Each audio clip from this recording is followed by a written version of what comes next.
The ASWA and SNAPMARE Productions are proud to present the 2024 edition of Shocktober Showdown, featuring 6'9" and oh so fine Marcus Scott taking on Mr. Mike Cody White in a Mike on a pole match. The psychotically sane Manson Crane goes head to head with the woman he kidnapped, the returning DANI JACX. The Bachelor Benjamin Boone faces off against the rowdy rebel QUINN. The main event monster MADMANN FULTON makes his return to the ASWA to battle no vacancy Nolan Bates. The fighter for hire Axel Fury seeks to claim the Universal Championship from the ace Nick Brutal. The mighty ASYLUM, the ASWA World Champion, defends his title against THUNDERKISS BRUISER BRAXTON. And in our main event, RANSOM, Pain, and the Bouncer, the status symbols, aim to reclaim the ASWA Tag Team Championships as they take on the living nightmare Jimmie Lee and Kenny Hendrix, the Jimi Hendrix Experience, in a Monsters Ball match. ASWA Shocktober Showdown 2024 begins now.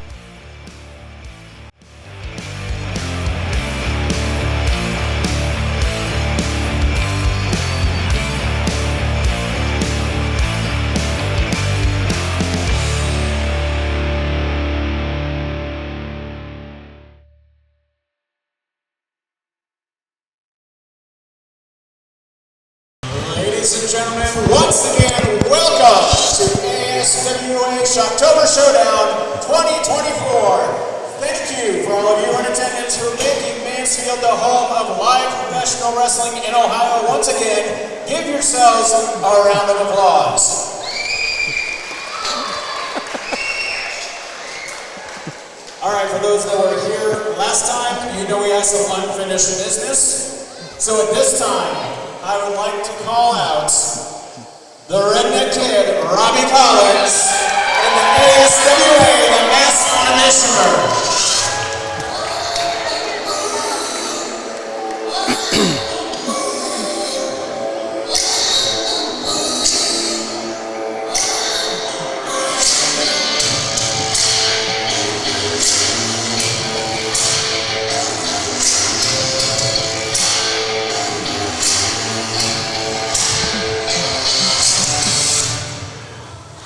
Well, as we see the Masked Commissioner and the Redneck Kid, Robbie Collins, walk to the ring, Ryan already welcomed you, but allow me, Travis Napper, to welcome you all to Mansfield, Ohio for another ASWA show. This is Shocktober Showdown, and yowie wowie do we have a show for you. No question about that. I'd say it's a pleasure to be sitting next to you. That just isn't true, but great to be here in Mansfield. Not really. But yes, we have a lovely show. And the status symbols are going to get back their tag titles this evening. And we're about to see the send-off of Robbie Collins, who was fired last time by Barry Hardy. So Allegedly, which is what I believe we are here to address right now. So with that being said, I'm going to send it to the ring to Ryan so we can figure out this whole fiasco. Ryan and the Glory Hound, right? All right, last time we were here, Barry Hardy came out and fired Robbie Collins when he said he wanted to get the title back that he never lost. The Masked Commissioner came out and said, no, come with me, we will work on this. And I understand that you have a resolution to that situation, Commissioner? Oh, yes. Let's talk about something here, Robbie Collins. You're not fired. I'm canceling all that.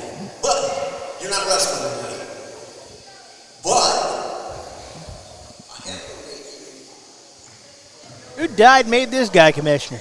Well, anyhow, here we go. You will be the referee at the Monsters Ball tonight. Oh, what a horrible call. You talk about the fix being in. You talk about the fix being in. The fix? Whatever do you mean? Well there, Master Commissioner. I'll be honest, I've never been a big fan of zebras. But I'll do my best tonight. You see, Barry Hardy's right here tonight.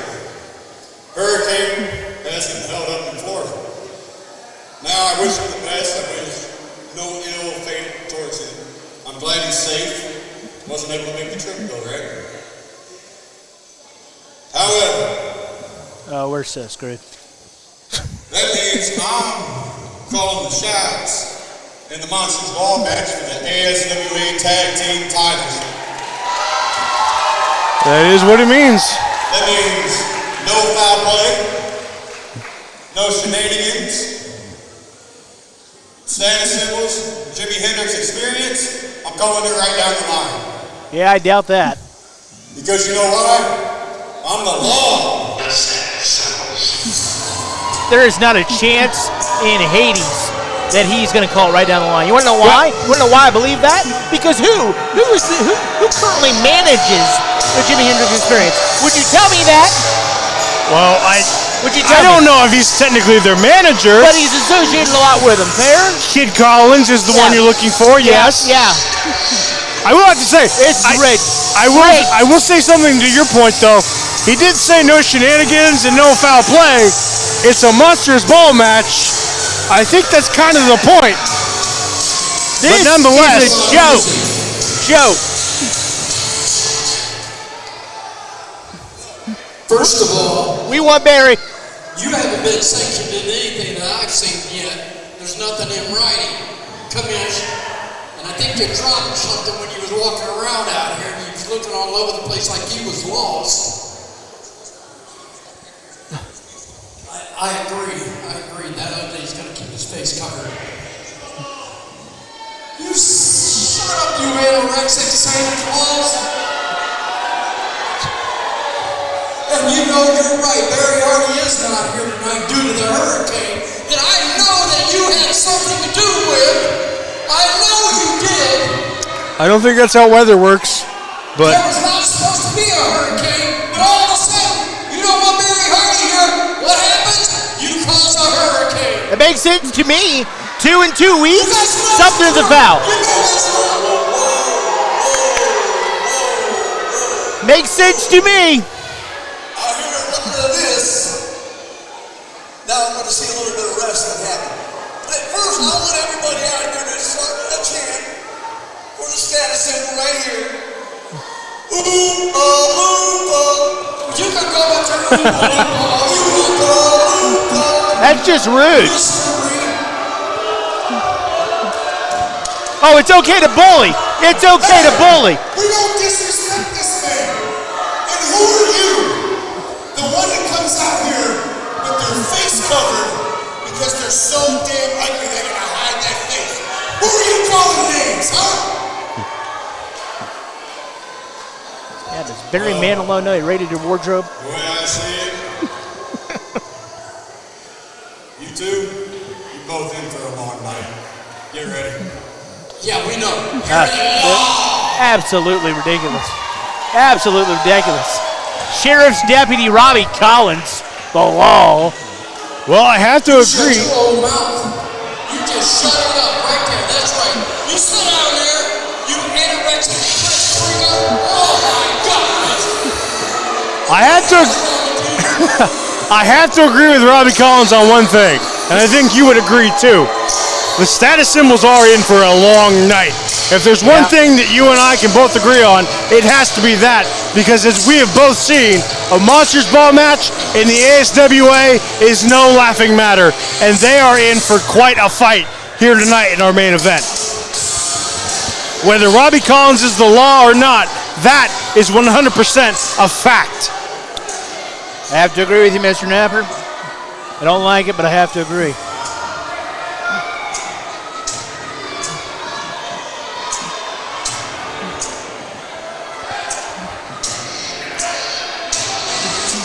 And as far as Robbie Collins being the law, at the end of the day, in a Monsters Ball match, the only law that you really have is who wins and who loses. Unless you're All in. right, folks. Once again, the redneck kid, Robbie Collins, will be your special guest referee for the Monster Ball match for the ASWA Tag Team Championship. Don't remind me. Someone's a little jealous. Our first contest will be refereed by Mako Kalin. Mansfield's favorite son. Yep. As the status symbols alluded, there was a hurricane that is keeping Bad Boy Barry Hardy from appearing. It has also affected this current match. Marcus Scott was unable to make his flight, and so our microphone on a pole match will not take place tonight. In its place, the first contest of the evening is scheduled for one fall. Introducing first from Mansfield, Ohio, weighing in at 180 pounds, Nomad.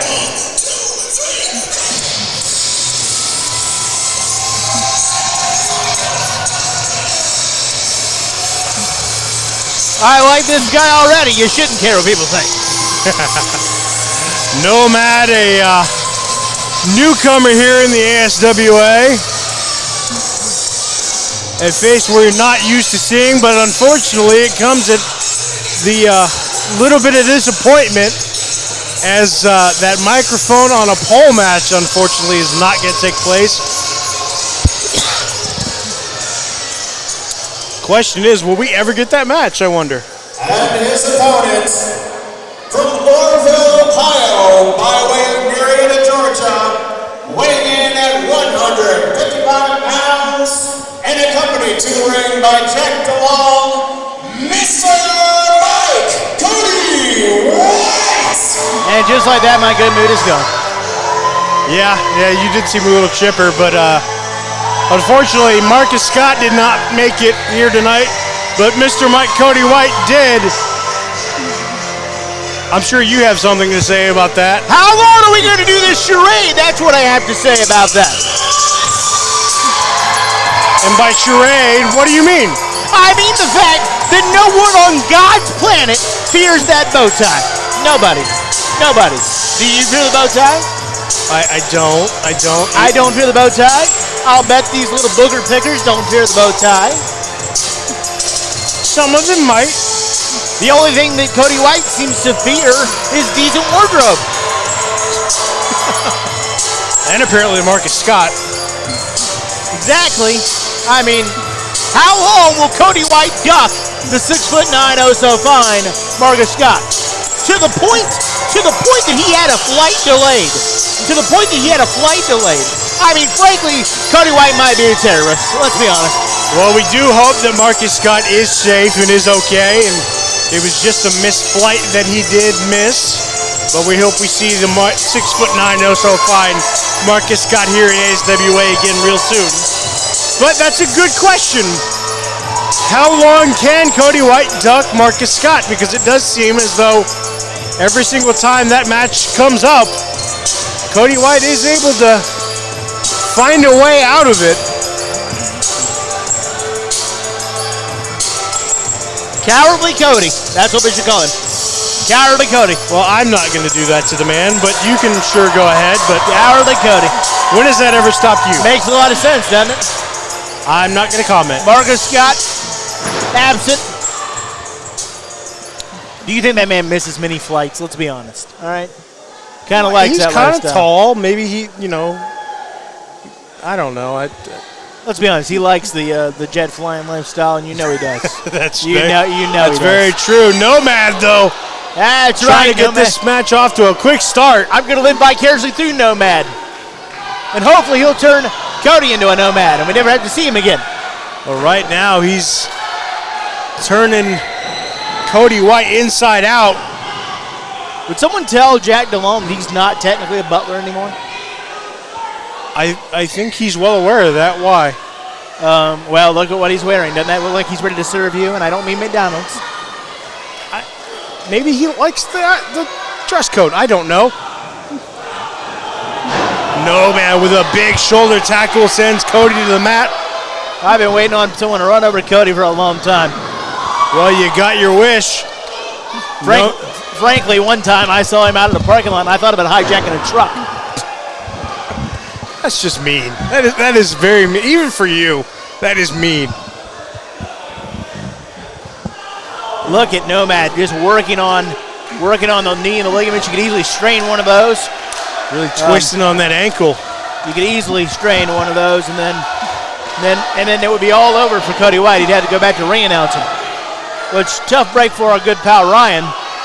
But at least I wouldn't have to see that stupid bow tie in a wrestling match.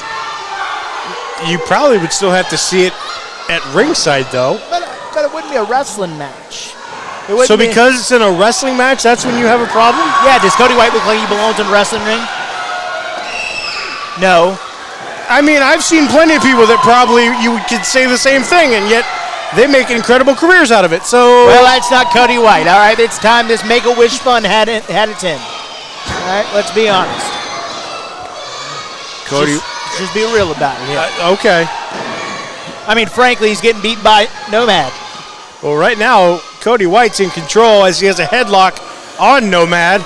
Based on the size, I'd say Nomad has the power advantage. Would you agree? I would probably agree with that, yes. On the limited things we know about Nomad. Might even have the speed advantage. Seems to be a very quick individual. He certainly has the aggressiveness advantage. That is true. Nice DDT.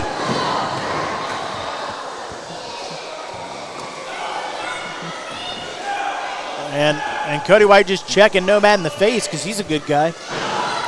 Speaking of good guy, Nomad with a rake to the eyes. And Mako, Kalen, and Nomad having a good old-fashioned trailer park screaming match. And right now, Nomad completely in control, raking Cody's face across that rope.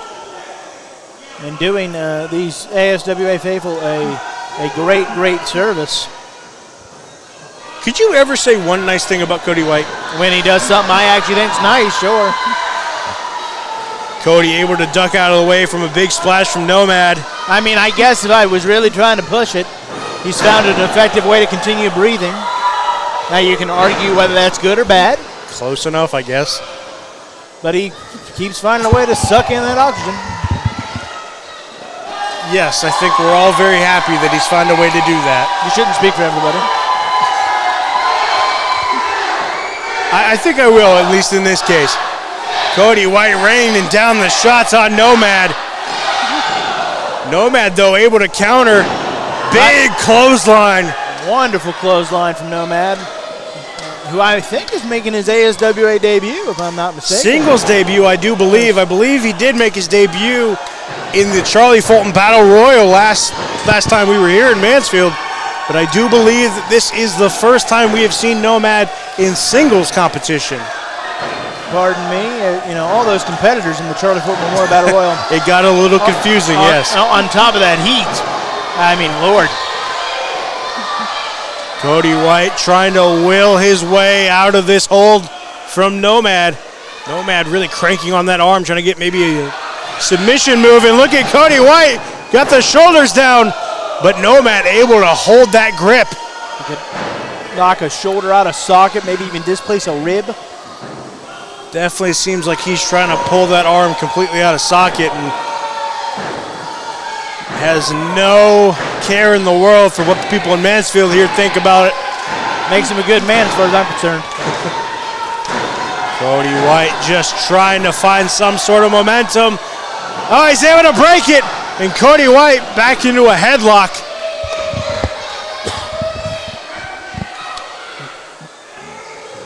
Oh, but the roll-up. Just some good old-fashioned back and forth wrestling. Both men trading pins, trading shots. Cody with a big elbow. When this contest started, I would not have guessed it was going to be a catch-as-catch-can. You know what, honestly, I can say I'm a little surprised too, but it's been very entertaining so far off the bat. And both men never really getting a clear advantage. Just when you think one guy's got the advantage, the other one finds a way to counter. And it appears to be a blatant choke by Nomad. It does look pretty close to it, and Mako Kalen says that he agrees with us. Come on, Mako, he's just doing the world a favor.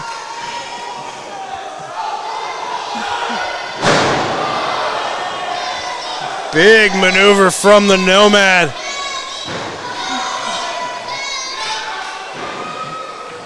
And that might be it for Cody White, as Nomad goes right back to that arm. Starts bending those digits.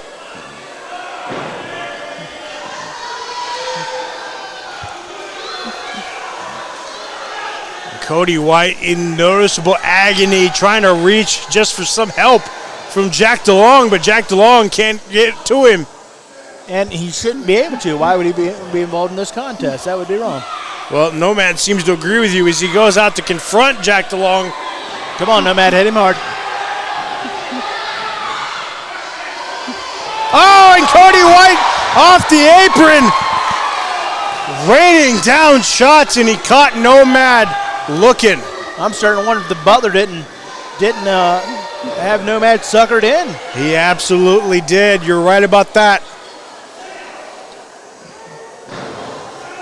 Now, he didn't learn that from when he was a status symbol, that kind of dastardly, cowardly behavior. You're right. Okay. Cowardly Cody, and that's certainly not a status symbol trait. No. Of course not. All class. Humanitarians. Right. Absolutely. Totally. I mean, they're the kind of guys that heard there was a drought in Florida and did their part. Nomad back to working on the arm, maybe going for a pin attempt. Just a 2 count though, as Cody's able to kick out. Now Cody just trying to rein in shots, trying to get some sort of breather from the Nomad. But Nomad send Cody into the ropes, and still just a 2 count. Great counter though by Nomad. Cody thought he had it countered, but Nomad had a second counter. And again, just wrenching on that arm. Nomad knows exactly where he wants to attack, and he's doing just that. Unique offense, though, from Cody White, able to drop the leg. And now what has Cody White got planned? Now he's going after the leg. It would be so easy to tear a tendon or strain a ligament, and then that would be game. And you take away the power of Nomad, too. If you take out that vertical basis. Both men spent, clearly. Nomad ducks underneath. Big slam from Nomad, and is that it? Oh, I think I know where Nomad's going. We're going to go a little bit high risk. He's going to fly like an Oregon duck. Nomad goes high. Cody able to duck out of the way. And that might be the opening that Cody needed. Cody into a full Nelson slam. Is that it? Cody White gets the victory. The winner of the match, Mr. Mike Cody White. I hate it here. It wasn't a microphone on a pole, but Cody White gets the W here at Mansfield. Question is, when Marcus Scott makes his way back into the ASWA, how long will Cody White escape that microphone on a pole match? You can run, Cody, but you can't hide. He could probably sneak into a corner, though. Maybe. Great showing by Nomad. Just couldn't quite come with the victory.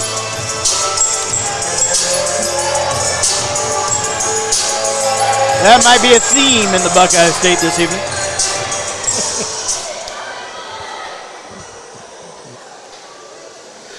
Maybe. All right, quick reminder, Waldo's Or maybe it's duck hunting season. Until then, your next contest is scheduled for one fall. Introducing first from the Bachelor pad, weighing in at 241 pounds, the Bachelor, Benjamin Boone.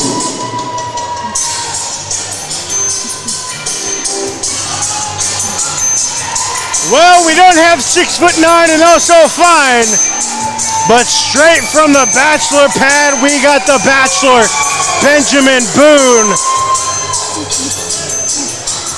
And he's looking especially debonair this evening. As he always does. A seemingly fan favorite here in Mansfield. With always a big question as he comes to the ring on everybody's mind. Who will get that proverbial rose? He might even give it to you. Well, I would be flattered. I'm not going to lie to you. I'm not going to lie to you. Could do a lot worse than the Bachelor. Bachelor had a really intense matchup with Marcus Scott last time we were here in Mansfield. I'm surprised we could ever get both of them out of the ring. There's so much personality. And his opponents from Buffalo, New York, weighing in at 210 pounds, Bloody Rebel, Colton Quinn!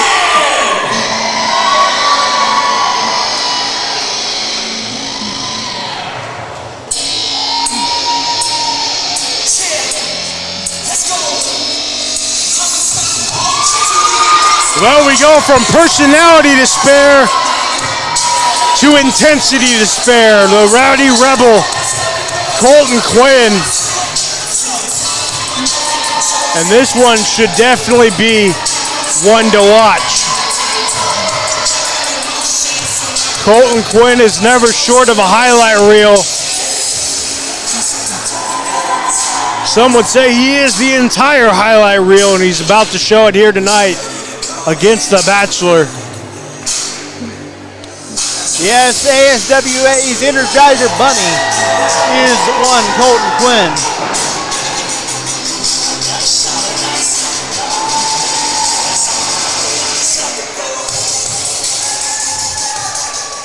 Your official referee, Tim Porras.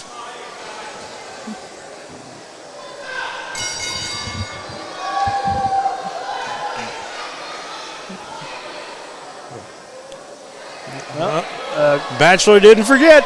Somebody's got to get the rose. Let's just give me a second here. And the lovely lady in the front row gets it. Nice feel-good moment for these mouth breathers. Uh-oh. Colton Quinn deciding to be a little gifting himself. It's not December, ladies and gentlemen. Well, we're in a gifting mood here in the ASWA, apparently. Yes, those holidays are coming. Now they're shaking hands. Next thing you know, they're going to start sucking face. I don't think that's going to happen, but nonetheless, I'm sure these two do have plenty of respect for each other. Both gentlemen in the ring quite often. I bet they could have one hell of a man cave together. Or in the Bachelor's case, a bachelor pad. Yes, boy, I'll bet you his house is. It's got some interesting things. Benjamin Boone and Colton Quinn lock up. Just a good old-fashioned collar elbow tie-up right now. Neither one really having an advantage so far. Colton, though, with an arm drag. It's going to be interesting to see how this goes. I mean, you would assume right off the bat that maybe the Bachelor has the power advantage, but as far as speed and mobility, I mean, they're both pretty even. Colton, obviously, with maybe a little bit faster. But as you see right there, the Bachelor quick on his feet in his own right. And with the little bit of speed that the Bachelor might lack, he can make up for in his experience. Because while Colton Quinn is no rookie at this stage, the Bachelor is a grizzled vet. Absolutely. Right now, Colton Quinn wrenching on the arm. Bachelor, though, able to counter. And there's that experience. But Colton able to duck over and still maintain that arm hold. Colton Quinn always feels like he's on the cusp of that big moment in the ASWA. It was the 2023 Charlie Fort Memorial Battle World winner. Came up just short that evening in a heavyweight championship contest. It always feels like Colton Quinn is the bridesmaid and never the bride. We'll see if this matchup gets him on his way to the altar, so to speak. And never mind the fact that not only did he win that Battle Royal and almost win the championship. He had 3 matches that night. And when you talk about Energizer Bunny, he is every bit of it in spades.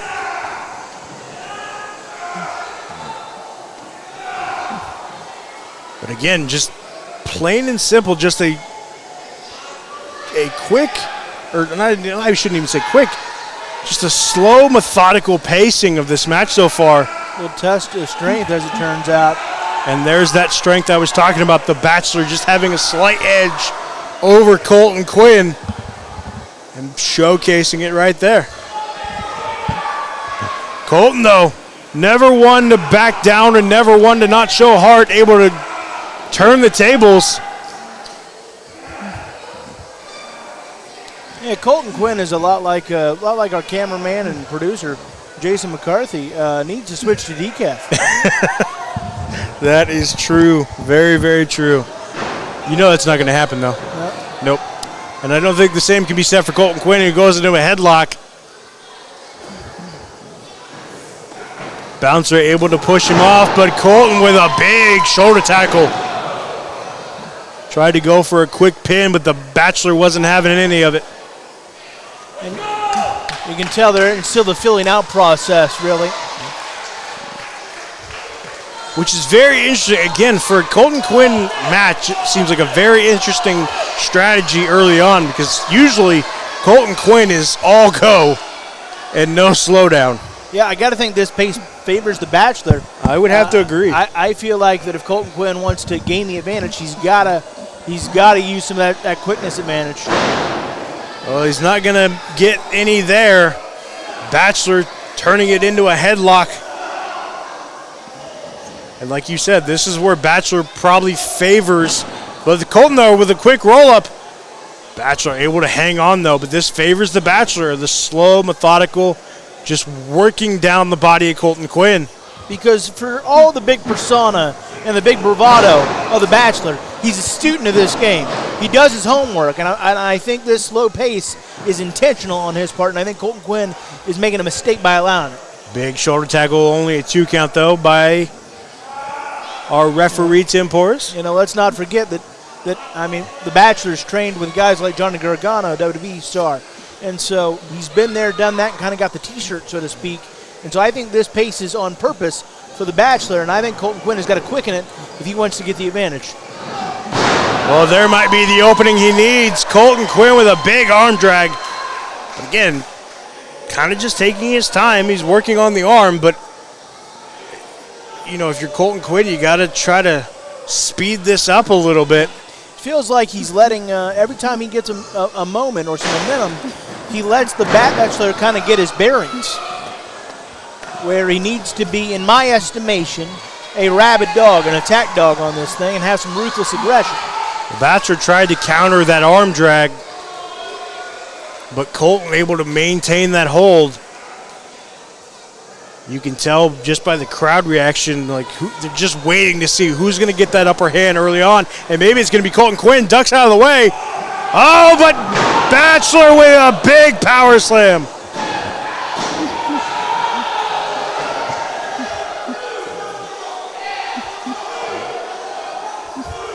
I mean, what kind of a... Well, that's something I've never seen before. Bachelor being a gentleman and saying, referee Tim, Colton had his foot on the rope, and he did. Are you kidding me? Oh, but Colton maybe takes advantage. Are you kidding me, Bachelor? You're telling me if you saw $100 on the street, you wouldn't take it? Oh, I said they were gentlemen in the ring, and there's your proof right there. Bachelor, though, maybe almost cost himself there. Colton now starting to pick up a little bit of momentum. Bachelor maybe, though, able to cut it off with that boot to the midsection. Colton ducks out of the way. Colton tried to go look like maybe like a sunset flip. Oh, and a big leg drop by the Bachelor. And that smile from Bachelor has quickly faded. I'm still getting over the fact that he'd have this match won if he wasn't. I mean, I guess there's something to be said for being honest, but being honest doesn't get you the winner's share of the purse. Well, he wants to win it the right way. He just might do that. A couple more leg drops, but just a 2 count. I mean, winning the right way is overrated. Just ask Michigan. I mean, hell, you got the dub. Who cares? I guess that's one way to look at it. I guess that's the status symbol way, right? Absolutely. Look, win if you can, lose if you must, but always cheat. So you admit it then? Admit what? Exactly. I don't speak for the status symbols. I'm talking about for my own health and safety. Really? In the Random Pain shirt? My dry cleaner's on vacation. Are they also in Florida dealing with a hurricane? Yeah. Okay. Would you have your clothes dry cleaned anywhere near Mansfield or, frankly, this crackdom we call Ohio? No comment. Exactly. So, until they get the power back on, I'm going to have to rock some T-shirts. I still look fabulous, thank you. Speaking of fabulous, this match has been fabulously back and forth, but you can tell by the frustration on the face of Bachelor. He's starting to question what he has to do to put down Colton Quinn. He should question what's wrong with him and why he didn't just take the win. Well, match isn't over. He's still got a chance, but that's a look we've seen far too often when you step in the ring with Colton Quinn, because one thing Colton Quinn does not lack is heart. There appeared to be some light bleeding in the mouth of Colton Quinn, maybe a busted lip, perhaps. Yep.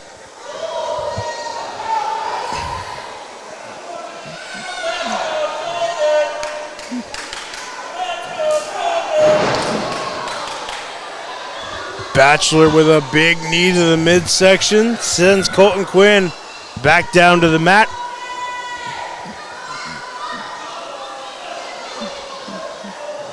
And this might be all the Bachelor needs to get this match in control, but you can see both men are quickly exhausted trying to get this match finalized. Well, they wouldn't be if the Bachelor... You're just not going to let that go, are you? No! Why in the world would you pass up a victory? Because he's a gentleman. No, he's a Bachelor. Same, I don't know. Why can't he be both? I'll tell you what he is on top of being both, a fool. Your opinion? My opinion's the only one I care about. Clearly, I've noticed. It looks like maybe Bachelor was going for a submission, but Colton able to kick out. Nice insecurity. Colton with a big insecurity to the back of the head. Just got to roll over the Bachelor. Bachelor, though, able to kick out at 2. And I think Colton Quinn is wondering the same thing that Bachelor was wondering a moment ago. What do I have to do to put this guy down?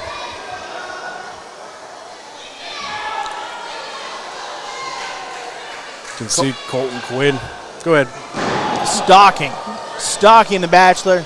And now the Bachelor going to take advantage of that misfire. Looks like Mick going for a sharpshooter, perhaps. That's exactly what he's going for. A little ironic with Colton Quinn in the pink and black trunks. But Bachelor has got it cinched in. Colton's trying to reach for that bottom rope. You're right, it is ironic. Let's go ahead and call it a Scorpion Deathlock, the best way to call it. Look at the strength from Colton Quinn. He breaks the hold. But the question remains, how much damage has been done? This is your fault, Bachelor, because you wanted to be nice. You know what being nice gets you in life? Nothing. Nothing? Nothing? Nothing. Literally nothing at all? Nothing at all. Nothing. Nothing. Wow, okay. Nothing. Well, I'll be sure to let people know that. I mean, look at Colton Quinn. He's nice and he's pathetic. Okay. Does he look very proud right now to you? He looks exhausted, but exactly. He's been in a match for the last couple minutes, so that makes sense. Bachelor with a little bit of high risk, and it was no reward. Colton able to duck out of the way, and that might be the opening that Colton Quinn needed, but can he take advantage? Colton with a big clothesline, a discus elbow, and Colton Quinn seems to be firing on all cylinders now. Swinging neck breaker by Quinn. But Bachelor kicks out. We are in the deep water, ladies and gentlemen. Absolutely. What is it gonna take? Colton Quinn, you see him shaking his head. He is got to be completely exhausted. I mean, these two have thrown everything at each other, and it's not getting done. I mean, both men can barely stand on their feet right now. Oh, Bachelor, though, maybe going for a pedigree. Colton tried to go for that stunner. Goes for a roll-up instead. Colton gets it. And you see, the Rowdy Rebel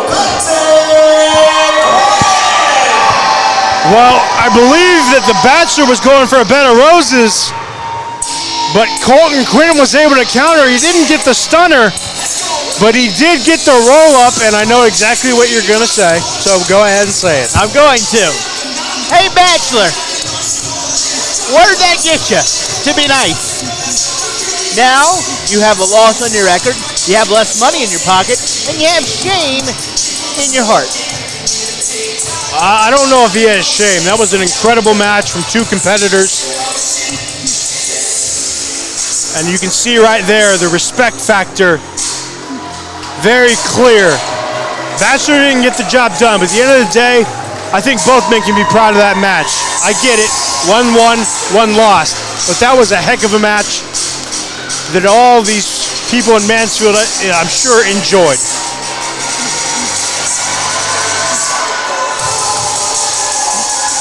But nonetheless, what a bunch of phooey. Nonetheless, there's your winner, Colton Quinn. The Rowdy Rebel gets another one.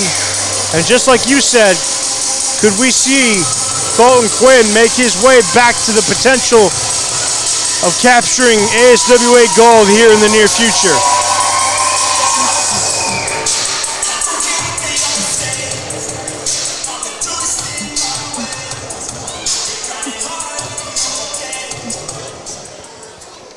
For the kids in the audience, that is what sportsmanship looks like. Yeah, and for the kids in the audience, it's really overrated. Your following contest is scheduled for one fall. Introducing first from Massillon, Ohio, weighing in at 200 pounds, psychotically sane, Manson Crane.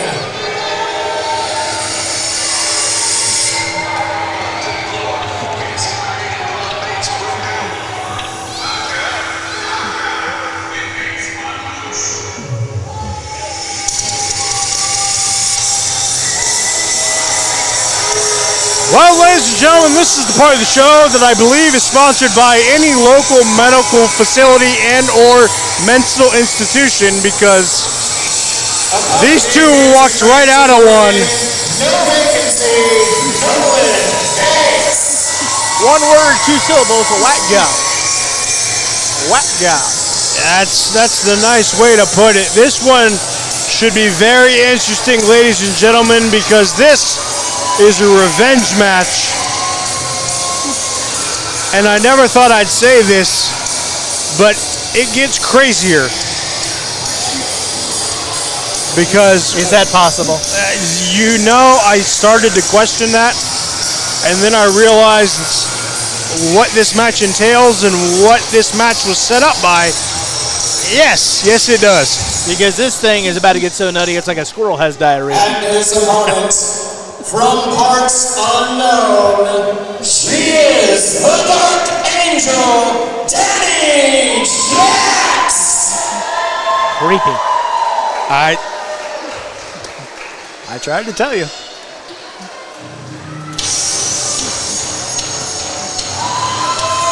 And DANI JACX is on a mission. And DANI JACX doesn't want to wait, and rightfully so. I said this match had craziness personified, and I was not kidding. Ladies and gentlemen, this match is kicking off really, really fast, but a little backstory. DANI JACX last year was kidnapped by Manson Crane. to the point where we hadn't seen Danny JACX for almost an entire year. There was one time where we saw her chained to the ring post, cuffed to the ring post, I should say, and we hadn't seen her since. But just 2 months ago, Danny JACX made her return and made it a mission to make Manson's Crane a living hell, and I am sure she no doubt looks to do the very same here tonight. You can just tell by the way this match started, Danny JACX has a mission, and that is to make Manson Crane pay for everything that he did. And the scary part is we don't know exactly what he did. Yeah, you're not wrong. We know that she was abducted, but we don't know where she went. We don't know how long she was there. We don't know how she got out. That's a very good question. We did see a couple vignettes every once in a while, but that was about it. What kind of torture did he really put her through? I don't know. But it's kind of crazy when you think about it, because in any other scenario, you would think these two would be friends. Yes, and frankly, with as crazy as they both are, oh my goodness, as crazy as they both are, there's always the possibility of strange bedfellows someday down the line, because, I mean, these two are just not normal. And neither is Nolan Bates, don't get me wrong. I was going to say, and that's not even counting what's at ringside. Nolan Bates, who has a match later. And my opinions aside, Danny JACX, her biggest mentor, has been the living nightmare, Jimmie Lee, and God knows he's nuts.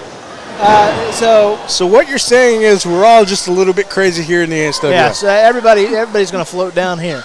Well, so far, Manson Crane has gotten this match under control and was able to weather that early storm by Danny JACX. But again, back to JACX, like, what has to be going through your mind other than complete vengeance after everything you witnessed for, again, a full year that we not only didn't see Danny JACX, but she was locked up by that lunatic right there. Frankly, it says a lot about the Mansfield Police Department, in my estimation. I certainly wasn't going to stop him.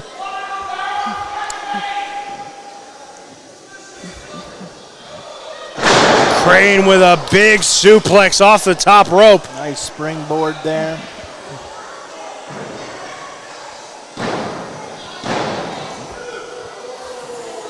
One has to wonder if it could be a futile effort for one Danny JACX. Let's be honest about it. Just naturally, Manson Crane's going to have more strength. It's just the reality of it. Yes. It's just the biological truth. But we've seen Danny JACX in the ring with people, quite frankly, bigger than her, stronger than her, and she has still come out on top or close to it and has put up one hell of a fight. You know, keep in mind, like I said, Nolan Bates is going to go up against Madman Fulton, who Danny JACX tore the ring down with. No question. In a match last year. No question about that, but here's my question, Travis. Yep. What kind of shape, mentally, physically, is Danny JACX in? You know, we knew she was keeping a breakneck pace for years before her abduction, but now we don't know what kind of training she's had, where she's at mentally, physically. Does she have the stamina that she used to? All unanswered questions. Well, I will answer one of those questions, and the answer to that question is the mental part of it. When you're in a match with Manson Crane, I don't think mental is even a factor, because quite frankly, I don't think Manson Crane has any mental capacity for anything other than complete chaos. Danny JACX, though, with a big tilt-a-whirl DDT. Are you suggesting that his elevator doesn't go all the way up to the top floor? I'm saying that not only that, but it also might be a little bit of no vacancy. I think you're probably right. To my knowledge, it only goes up to the 5th floor. What is Nolan Bates doing? Maybe a little coaching here for the... Looks like he's about to suplex him almost, for God's sake. Well, he DDTs him, but not by his own volition. Danny JACX kind of does the work for him. And Danny JACX gets the win. How good that must feel. But the winner of the match, the Dark Angel, Danny JACX. I have to agree with you. That's a little bit odd what we saw to Nolan Bates. Remember, that's not the first time we've seen Nolan Bates attack his own partner to get a W. It's like the way they hype each other up. It's weird. Well, when you come from a no vacancy top floor institution, we should say, that kind of tends to be the mindset. And now he's going to help Nancy Crane to the back, and God, this is weird. But you talked about mindset. I do want to touch on that. What's her mindset going into? Well, right now, I think the mindset is you just got the biggest victory you could have gotten after a long year of suffering. Now build on it. And I think that Danny JACX is just the person to build off a win like that. And this won't be the last time we see Danny JACX in the win column, both maybe here in 2024 and forward into the years ahead. Your following contest is scheduled for one fall. Introducing first from Tiffin, Ohio, weighing in at 220 pounds, no vacancy, Nolan Bates.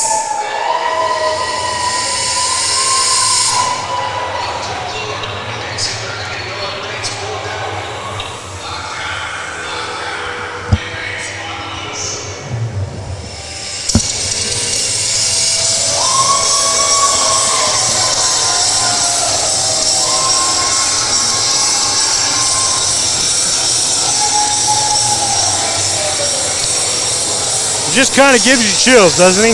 Yeah. Case of the Willies, little Jeepers Creepers, yep.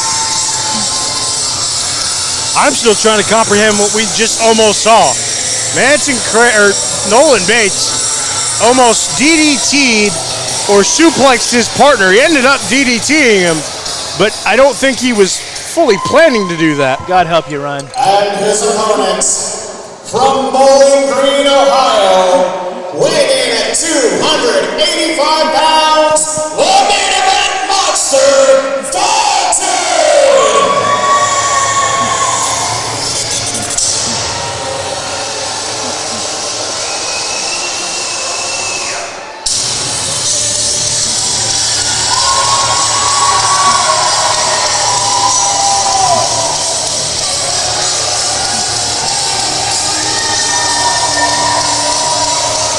I've got a joke for you. Yeah? A madman, a dark angel, and two people from a mental hospital walk into a bar. Who leaves? We're about to find out. The answer is everybody else, because nobody wants to be around these people. For their own safety, everyone else. Seriously, it is like we got extra freaky here in the ASWA for Shocktober Showdown. It's a big freak off out here. Well, it is the month of Halloween, so it makes sense. We're doing spooky season right here in ASWA. Oh, and by the way, we still have a Monsters Ball match to call later on. You don't say. I'd say we're plenty in spirit here for Shocktober Showdown. Yes, Shocktober Showdown, the final show of the year before our biggest show of the year, Winter Reunion. And if this is any indication, I don't know what December's going to bring. I don't know if I actually want to know the answer to that question. I know what Madman Fulton is going to bring, though, and usually that means a lot of pain. Unfortunately, he's stepping in the ring with a man who I think would actually probably enjoy that in Nolan Bates. So let's see how this one goes.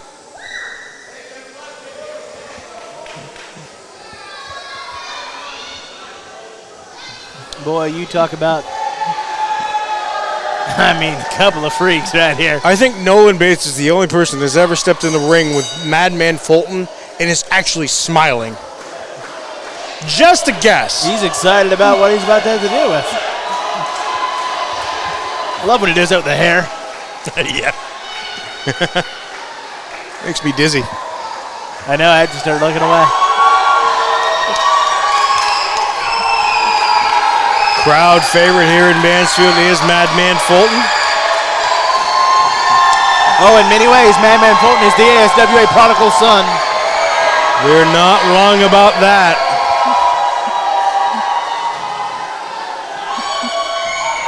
Oh, and Nolan Bates. Nolan Bates has to ruin all the fun. Bet he's great at parties. Don't invite him to your Halloween parties, ladies and gentlemen. He's the kind of guy that I feel like if you tried to trick-or-treat at his house, he would give you like dental floss or something. Toothbrush, Yep.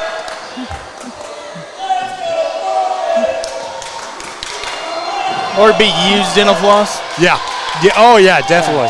Definitely. Yep. Or like an old sock. Yeah. Just where did that come from? I think it's from that house on the left. A fake eye, you know, one of those things. Wouldn't give a single bit of candy. Nope.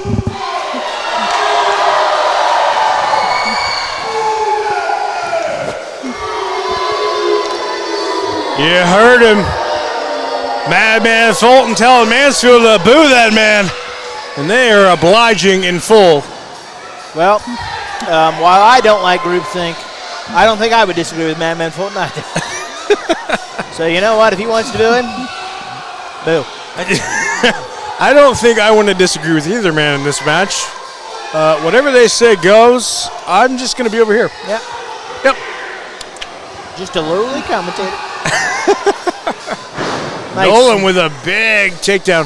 Nice snapmare. That's a nice snapmare indeed. Nice snapmare there indeed. Good little production, if you will. Yes, indeed. Now just wearing down the big man. A nice headlock. And this, you know, we talked about this with the Boone and Colton match. This one probably favors Nolan Bates in the slow department if you can wear down the big man and keep him at a slow pace, because Madman Fulton is all go and all show. And power to boot as he tried to power one up on Nolan Bates, and they weren't able to counter though. Yeah, but he's built like a linebacker. He runs like a running back. Well, he's quite frankly, he's a freak of nature. Let's be honest about it. That was not smart. That was not smart at all. I think even Nolan Bates realizes he did something wrong. Maybe not.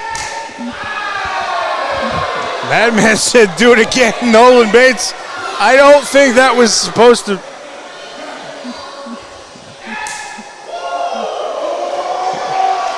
You know what the sad part is? On any other man, that probably would have been extremely painful. And for Nolan Bates, so will this. Big back body drop by Madman Fulton. So, needless to say, power advantage, check for Madman. And check. And a check. And I guess that Madman decided to let Nolan feel what those chops felt like on his own. And now all of a sudden, Nolan Bates is getting beat pillow to post. I think quite literally, because I think, and I am correct. Let's go all around the world. That's exactly what I was going to say. Blah, blah, blah, blah, blah. Madman says, let's take this trip around the world in 80 days. Except for Nolan Bates. He'll do it in 80 seconds. It's going to be 80 seconds. That's exactly right. This is going to hurt. You're not wrong. You're not wrong. Nolan Bates is thinking to himself, why did I chop that man?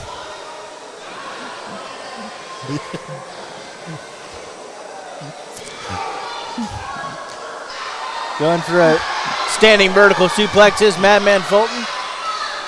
All the blood rushing to the head of Nolan Bates, and I'll bet he kind of likes it. Probably, but he didn't like that. Nolan Bates dropped heavily with a big suplex by Fulton. I think Fulton could have probably held him another 10 minutes. Could probably hold him another 10 hours. That's probably true. This guy's a freak. Oh, but MADMANN tried to go for a big boot and Nolan countered. Oh! Just dumps the big man out to the ringside. And his face kind of caught the apron, but he landed on his feet. I was just, yeah. It still probably hurt a little bit, but he was able to at least land on his feet, like you said. Oh, and Fulton tried to go for a headbutt to the midsection, and Nolan showing a little bit of smarts.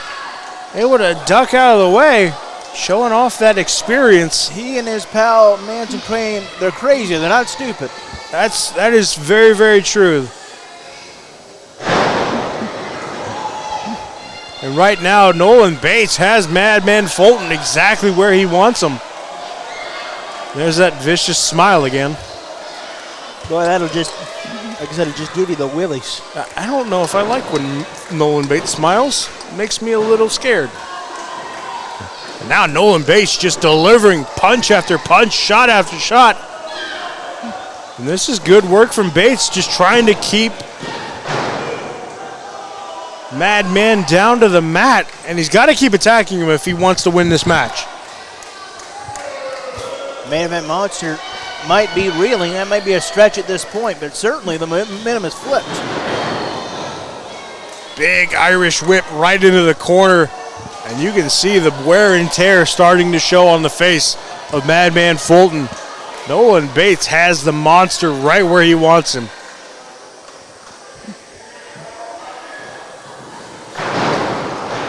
And another one. I mean, you take out that back, you take out the stability and the vertical basis. I mean, that takes out a lot of power. Yeah, I mean, if you ever, you know, any of us that have had a back injury for even a couple of days, try to lift, try to move, try to shift. It's nearly impossible. Yeah. You know, only a select few can get inside the square circle, but we've all had backaches, we've all had leg issues, and we know how hard that can be on just daily tasks, let alone lifting a competitor and trying to win. Oh, and Fulton with a full head of steam runs face first in that middle turnbuckle. And Nolan Bates may have found the opening that he needs to win this match. You talked about it. The one thing, you know, Bates and Crane may be crazy, but they are not stupid. They are not dumb. They know how to pick apart bodies and work it to their advantage to really get. I hear it's a hobby of theirs. Yeah. Nothing pretty about that. Nolan Bates with a good old-fashioned hair tug and sends Fulton straight head down to the mat. Official Tim Porce letting Nolan Bates know about it. But I don't think Nolan Bates gives a rat's furry hind end. You can say that again. There's not much I believe that Nolan Bates truly cares about other than inflicting pain. And right now, against Fulton, he is doing just that. Very few times we've ever seen Fulton completely immobilized like this.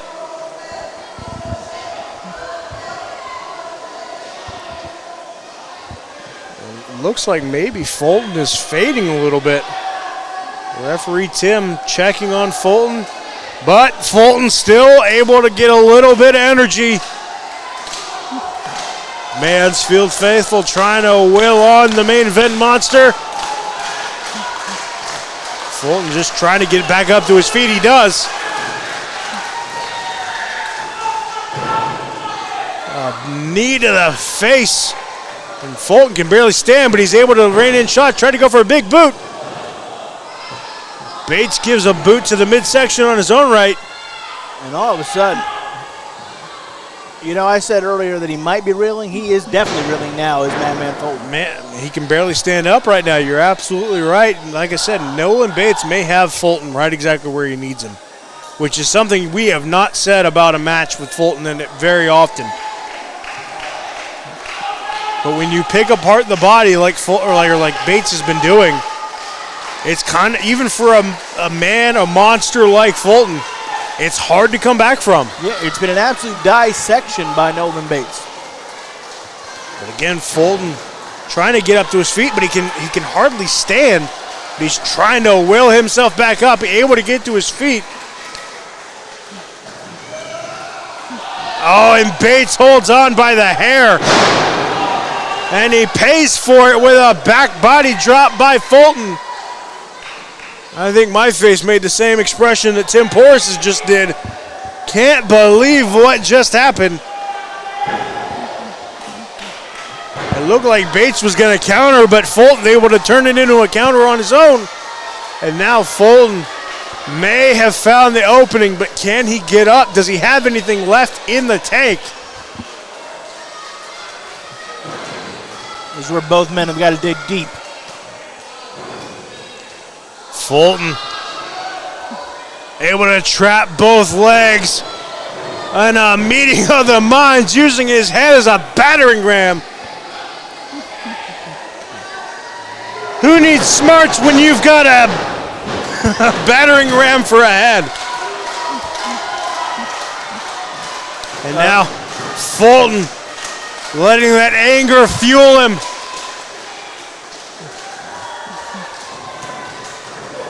Big spear into the corner, followed by a clothesline, and now the monster is rolling.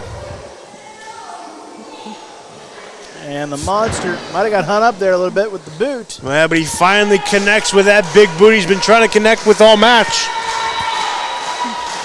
What does Fulton have planned? Oh, and a big clothesline up that second rope. Like a huge springboard. Yep. And the gloves are coming off. Fulton, I think he's signaling the end. The main event monster. Maybe a little choke slam. Oh, but Bates able to counter. And Bates, smart move. Very smart move. I have to agree with you. Able to get out of the way. And Bates doing what most people want to do when they get in the ring with Madman Fulton, hightailing it. Running for his life, literally. But Fulton able to catch Bates. And unfortunately, when you do find yourself outside of the ring with Madman Fulton, it's usually not good.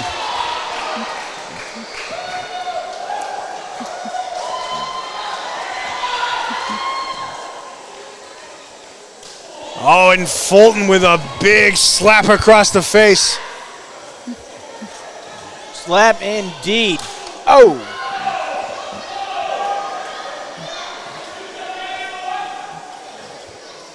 Fulton rolling Bates back into the ring. And oh, but look at this. Here comes Manson Crane. Fulton trying to get back into the ring, but Crane stopped him.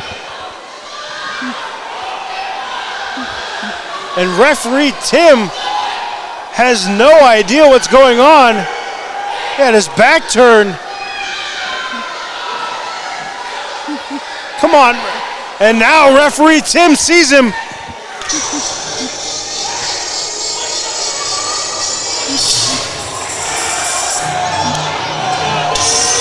And now it's Danny JACX, and now Manson Crane is hightailing it. As he should. Danny JACX not through with Manson Crane yet. Oh, but look behind you, Madman. I don't know what Crane had in his hand. It looked like maybe brass knuckles, but Crane with a big shot to Madman, and Madman is out. But I think Tim Porras went to go break up the chaos with Danny JACX and Crane. Now Tim's back. Well, I can say that I would say that I'm surprised that all that would happen, but oh no! Madman Fulton kicks out, and Nolan Bates might be about to have a coronary. I can't blame him. I mean, again, we don't know what Bates hit him with, but he looked like he maybe hit him with a pair of brass knuckles. but maybe that split second where Tim was not in the ring gave Madman enough time to breathe. And again, big power slam by Madman Fulton into a full Nelson. And Bates taps! Bates taps! What a crazy turn of events!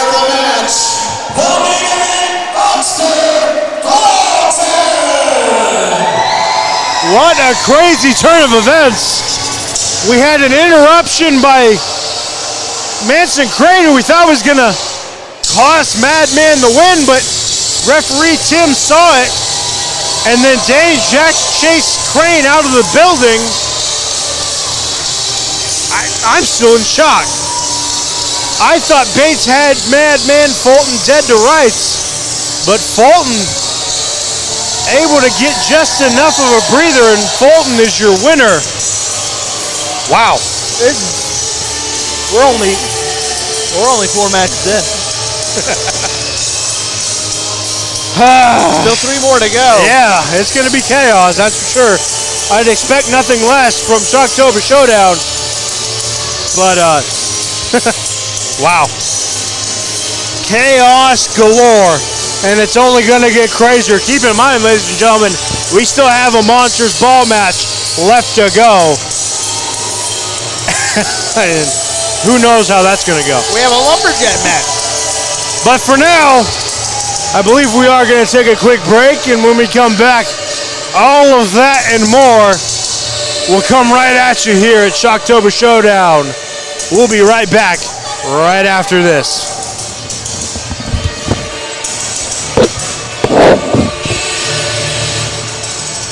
All right, folks, the main event monster is heading over to his merch table. We are going to take an intermission. This will be your time to go over and visit Benjamin Boone and the status symbols. Give the main event monster there a couple minutes to catch his breath. Manson Crane's corner is still back there, and the Dane Jack's table complete with a photograph opportunity with your skeleton Barry Hardy. Don't forget that discount tickets are available at the concession stand for December 7th. 50/50, you can find Waldo, she is selling those tickets, and we will be back in a little bit to get you lined up for that costume contest.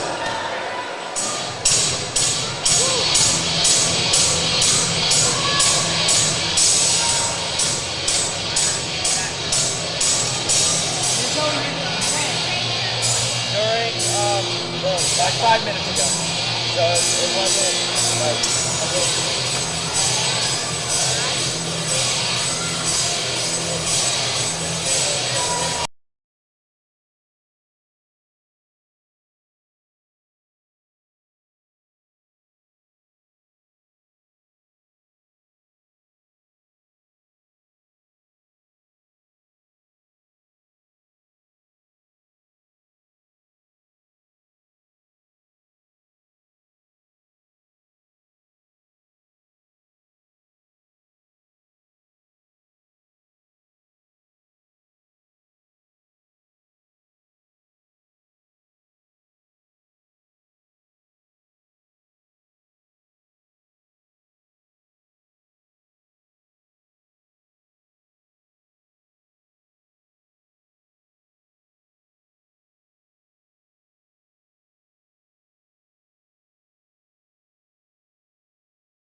The following contest is scheduled for the one fall.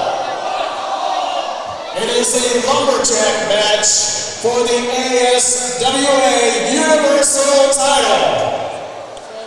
At this time, I would like to have the lumberjacks come to the ringside area. While they're coming out, the purpose of the lumberjacks is that so nobody can head out to the side of the ring here and take a breather. Once someone comes out, it's the lumberjack jobs to throw them back into the ring. Other than that, it is a regular match going to pinfall or submission.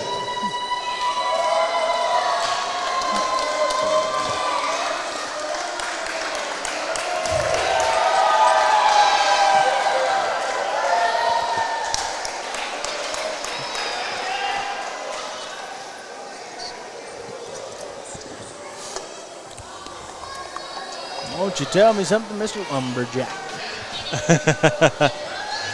That's right, ladies and gentlemen. We are back here in Malabar School Gymnasium. This is ASWA's Shocktober Showdown, and this is a lumberjack match. And there's a lot of people surrounding the ringside area. Let's a couple of status symbols. Madman Fulton, large and in charge. All right, introducing first, the challenger from Scarsdale, New York, weighing in at 265 pounds. He's all fury and no mercy. The fighter for hire, Axel Fury.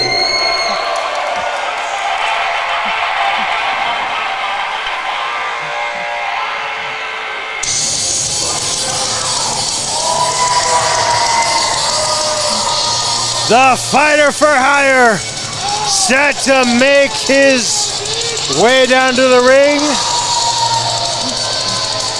and looking to secure gold here in ASWA. And not only that, but looking to take some gold away from the faction that, well, for lack of a better term, spurned him. The status symbols. Don't give me that look.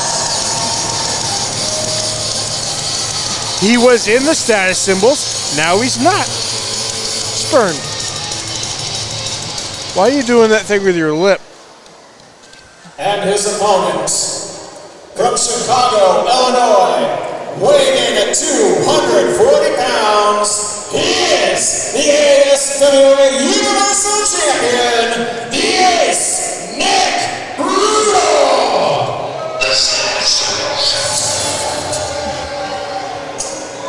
On the first day, God created the earth. Yes. Created the light. Right? Okay. And on that last day,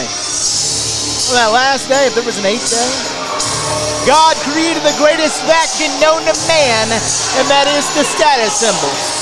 And why, oh why, would you sing the praises of one turncoat, Axel Fury? We should have known it all along. The fighter for hire. I've seen him do a lot of bad things for a cheeseburger, all right? I've seen him do a lot of bad things. Want to know why? Want to know why? Because he's worthless. Because he's scum. Because he's got no moral compass, no code, no loyalty. He is too in my book. Because answer me this, Mr. Snapper. Answer me this. Yep. Did he or did he not get his start in prominence because of the status symbol? I suppose you could say that, yes. There's an argument to be made. Okay. Did he or did he not turn on the status symbols? He did not. He was actually turned on by the status symbols. Was he turned on? Hear me out. Was he turned on, or was it a lesson that maybe went a little too far? I believe that's still the same thing, but No. tomato, tomato, I guess. No, it's more like tomato and bowling shoe. It is not the same thing. I don't think bowling shoes and tomatoes go together very well. Exactly. That's my point. You said tomato, tomato. I said that's ridiculous. I don't know why Axel Fury looks like he's either going to go out in the winter or rob a convenience store, but I don't like it. I don't know the answer to that question either, but Oh, I know. I have a question for you. Yeah. Did Axel Fury, did he or did he not get kicked out of the status symbols? Did they or did they not make him fight for his spot in the status symbols against Asylum? That did happen. Okay. Yeah. So they kicked him out, Yeah. and you say that he turned on them. Yeah. Okay. Yeah. All right. Yeah. Nonetheless, we have a lumberjack match on the way. It is for the Universal Championship here in the ASWA. And the one thing is, this match is going to happen in the ring, and the lumberjacks are going to make sure of it. A little pie face action. And now it's breaking down quickly. You had to imagine that wasn't going to take long because, quite frankly, these two don't like each other, and for probably good reasons on both sides. This is personal, and you can feel it. I'm talking about soup bones are getting traded like Yu-Gi-Oh cards back in the day. And your thoughts on Axel Fury aside, He sucks. you have said he is a blue chick prospect here in the ASWA. I must have been delirious. You mean to tell me even you don't believe that at some point Axel Fury will hold gold here in the ASWA? I believed that was possible. Then it turned out he was stupid. I wasn't aware. I see. Well, I still have faith in Axel Fury. Well, you didn't back when he was a status symbol, so I see how you... Oh, there's a glory hound. There's a Collins always running around. God, this family sucks. Finally, somebody gives you what you deserve. I'm so sick of that family. I noticed. I'm so Axel sick of it. Fury with a big clothesline. And right now, it has been all fighter for hire. Couple of big kicks, high kicks into the chest. Conspicuous by his absence is one random pain. No, he's there. Oh, sorry, he's short. That's supposed to be my line, not yours. Just speaking the truth. He was a little bit ducking. He was kind of bent down. Yeah. I'll be darned. You think he likes turducking? Maybe. All right, back to the match. Food for thought.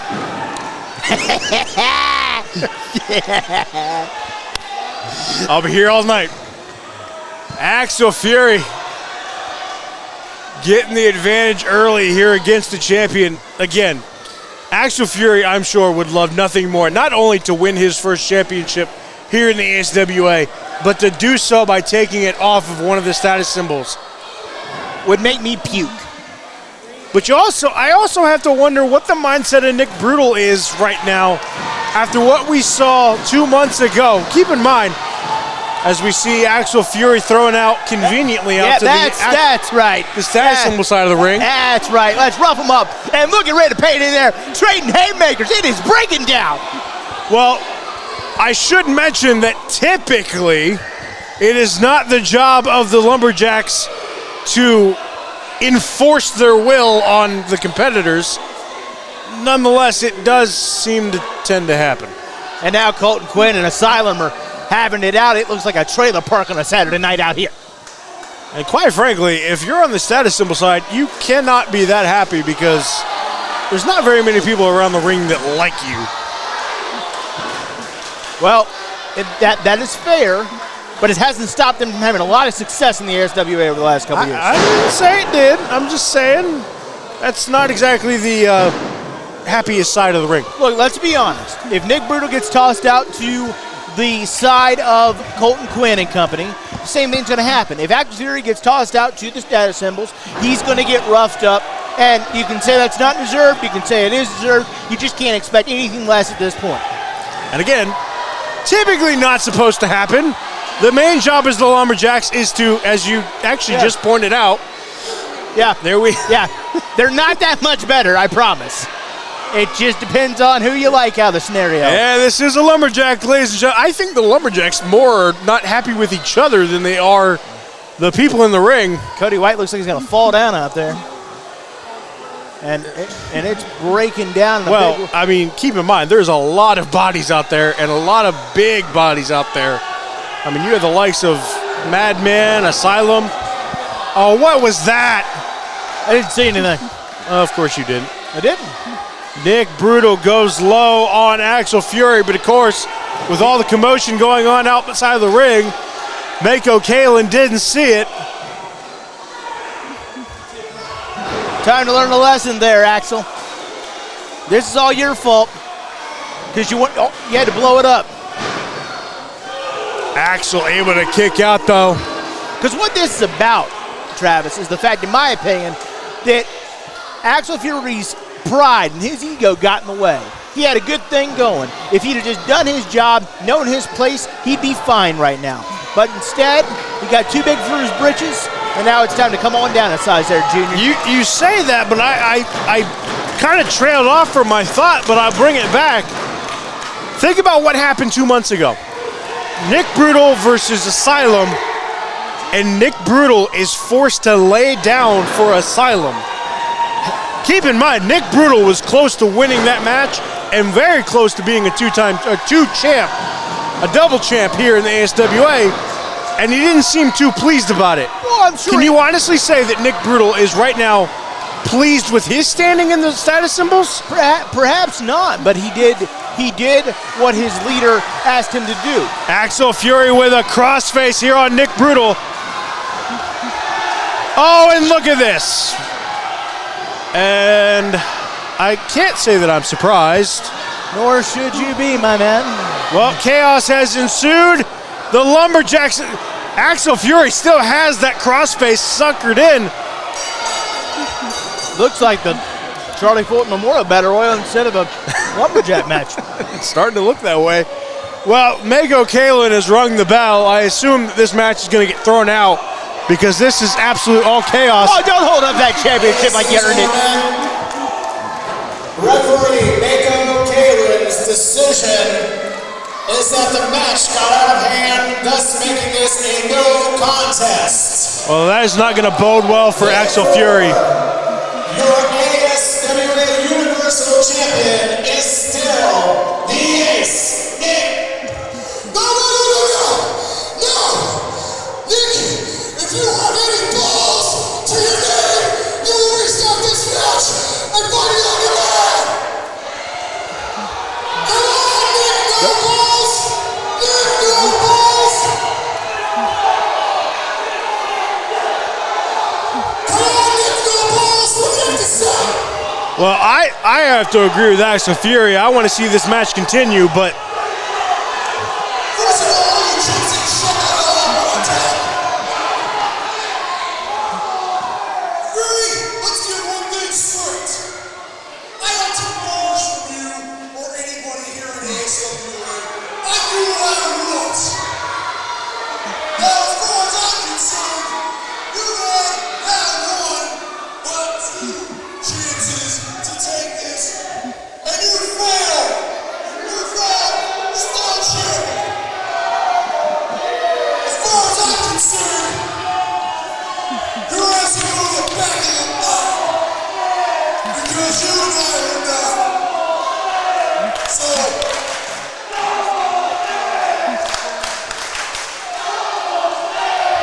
Rochester, you're hating on my balls.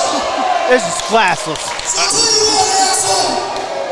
How about you leave This is classless. Just classless. Second one down on the left, by the way, ask me how I know. You get the last $20 out of there, you take your second Uber, and you take your ass out of town. And tell your mom, if she needs another $20, she knows where to find me. I'm still a champ, and you're still a chump stain, and that's how it's gonna be. Status symbols rule the world.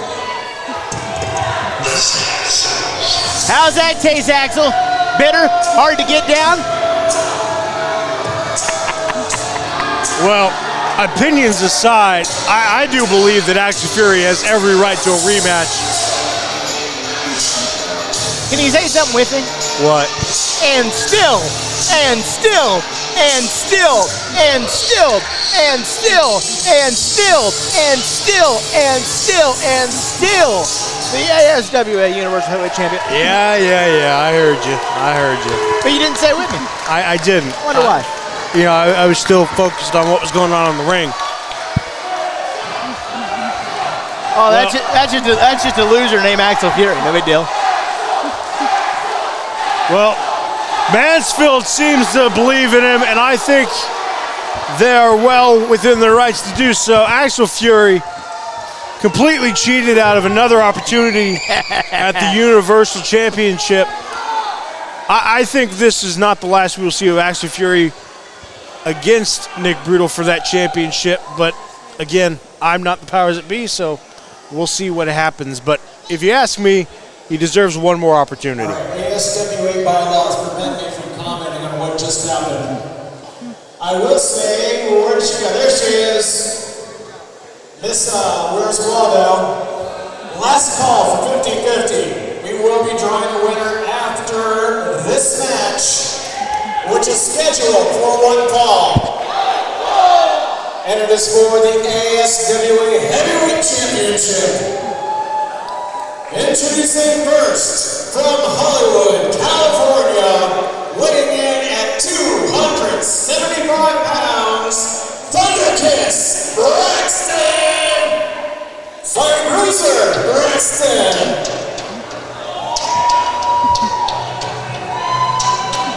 like Rocky III in here. That's it. You're not wrong. I see it. I definitely see it. Well, we have a heavyweight title match. And as we try to compose ourselves after what just took place in that Universal Championship match, Bruiser Braxton looks to be the next one in line to try to take down the mighty Asylum.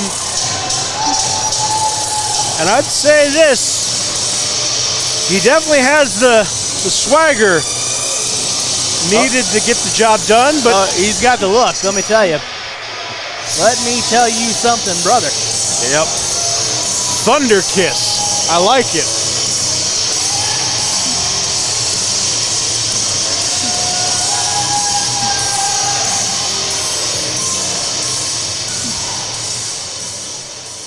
And his opponent, representing the status symbols from Atlas Coliseum, weighing in at 318 pounds, he is the ASWA Heavyweight Champion, the mighty Asylum!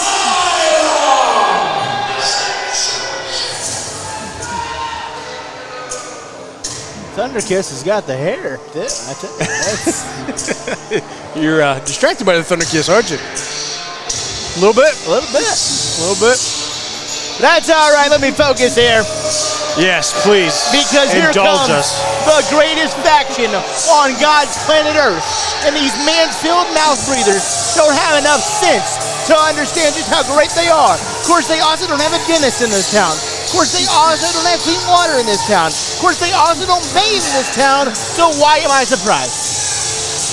Really, all that? 50,000 Mansfield mouth breathers. That's what we got in this town. I see. Well, thank you for that riveting update on the city of Mansfield and its inhabitants. Absolutely. I am Mr. Census. Well, one thing I have never said when it comes to the status symbols is that Asylum is not one of the most dominant champions we have ever seen in the ASWA, because he is absolutely that. And as much as I may not agree with the strategies, so to speak, of the status symbols, the one thing I will always agree is that Asylum has had a stranglehold on that belt, and there's not very many people that have even come close to taking it off of him.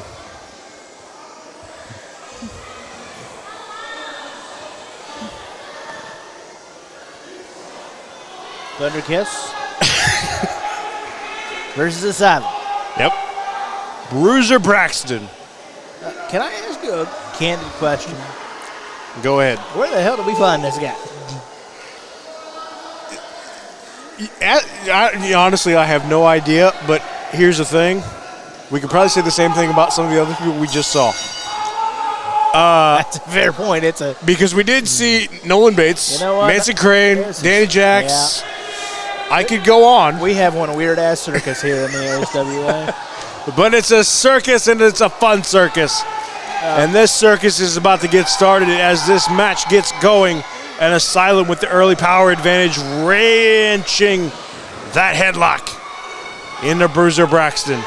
Something tells me this is going to be a throwback matchup. I would say you're probably right about that. Two big powerhouses. There's not very many people that can match power for power with Asylum, and maybe that's not the case even here. But Bruiser Braxton has the stature, has the build to make this a very interesting contest for Asylum. Some big shots to the midsection early on, trying to break that headlock. Able to send Asylum into the ropes, but not able to put the big man down. Asylum with a big shoulder tackle, but Braxton able to get back up to his feet. It was reminiscent of somebody Yeah. I'd say you're probably right about that. Had that feel for a second. I was. A little bit. Uh-oh. We'll see what happens. Asylum Is he channeling a spirit, if you will. Maybe so, maybe so. During this spooky season. Braxton tried to lock in that arm bar, but Asylum with a poke to the eye. And Asylum with a big clothesline. Puts the big bruiser down.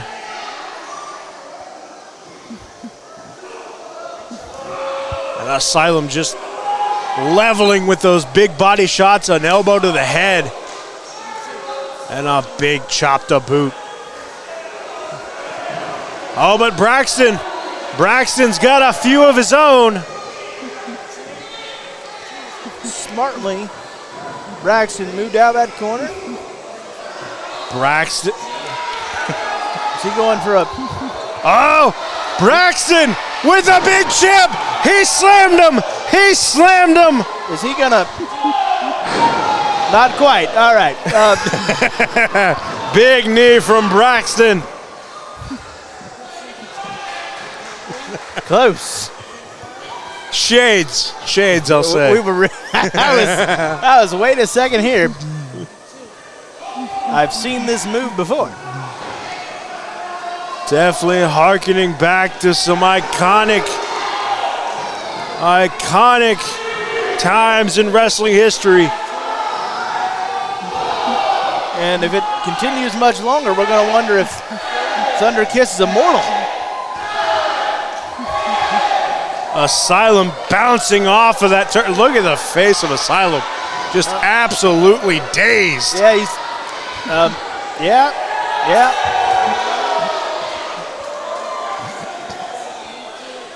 And that might be the most dazed we've ever seen the champion. But Champ able to counter, able to find a second wind and using the ropes to rake across the forehead.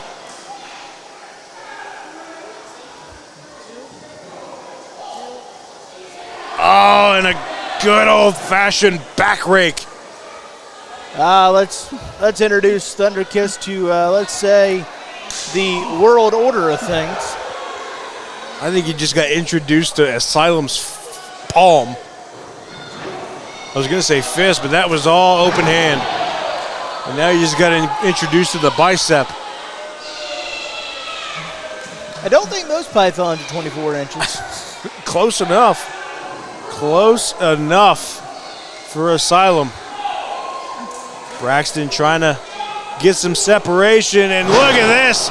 Asylum with a big power slam. But Thunderkiss kicks out. Thunderkiss feels like he might be.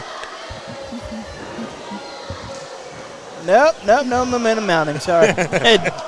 It looked like he maybe had some momentum going there, but and then that big elbow changed all that in a hurry.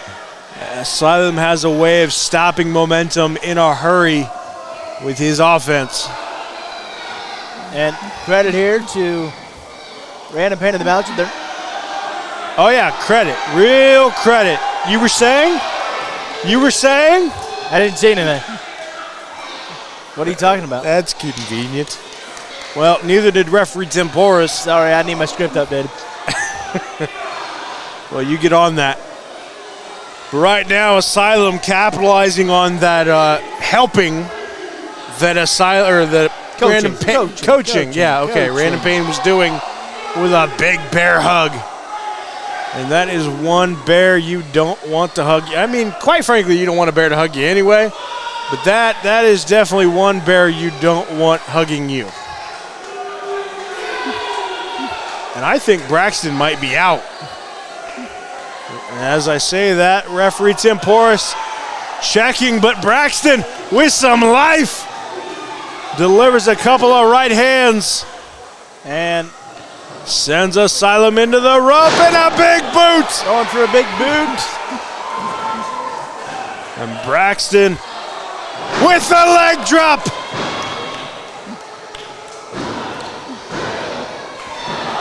Oh, that was the That was the closest I think we've ever seen to somebody getting one up on Asylum. We almost had a new champion in the ASWA. It was almost Thunderkiss. Well, it was thundering here in the Malabar School Gymnasium with that leg drop. Now, Braxton lining up the champ. But you gotta wonder, what does he got planned for the champion? That big boot and leg drop didn't do it. What more does he got to do? He goes for another. I think he's gonna try one more. Might as well. He was inches away. Oh, but of course, more coaching. Coaching. Oh, and they paid for it. A meeting of the minds. Brandon Payne and the bouncer taken out at ringside.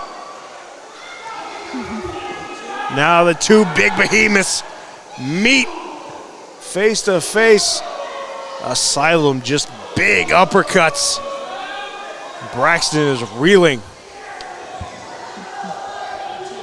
Braxton's gonna try to dig down. Oh, and he tried to go for a third, but he got caught. Oh, and Asylum. Big power slam, and that's got to be it. Asylum with a big power slam gets the job done.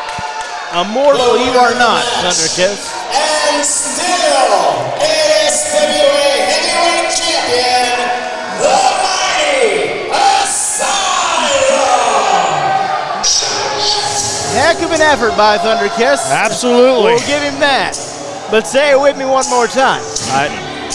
And still, and still, and still, and still, and still, and still, and still, and still, and still, and still, your ASWA Heavyweight Champion of the world, the mighty Asylum. I said it once. Does that count? I'll take it. Okay. I'll take it. Well, the reign of dominance continues for the mighty Asylum. And again, I question, will it ever end? If Asylum has anything to say about it, the answer is probably likely no, but we'll see who steps up next to face the mighty Asylum here in the ASWA. Here's the reality, ladies and gentlemen. Some people might be stuck in 1985, but it's 2024, and I'm here to tell you, Asylum, he's much more immortal than most men, I can promise you that. And with that, we are going to take a quick little break, and when we come back, you know what time it is. I believe it's Monsters Ball. It's Monsters Ball. It's main event. It's all happening next.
things, ladies and gentlemen. I can't say that I'm that smart of a man, but one thing I do know for sure, this is about to get wild.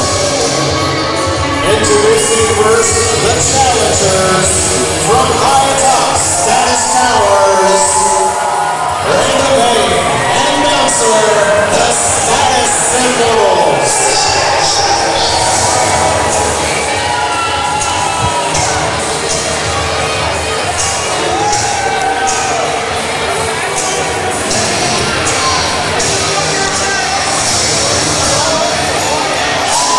Well, you've had your moment twice. You might as well have it the third time. Go ahead. And led by the master strategist, here comes the greatest tag team in this entire company. I don't think that's a debatable statement, to be quite frank. They've held down the tag team division for a long, long time, and they're always in the hunt for the gold. And yet again this evening, they have a shot to get what, frankly, I believe is rightfully theirs. Those coveted tag team titles. Hell, HENDRIX is the champion, right? Right? Yeah. He didn't even win the damn belt. And their opponents. Fair enough, I guess. From Necropolis, they are the ASWA Tag Team Champions, the Nightmare Team, and HENDRIX, the JACX Experience. I don't know why you do yourself this way, Kenny. You deserve better. Right now he's a champion, so it kind of worked out for him. Fair. Benjamin Boone can take some notes.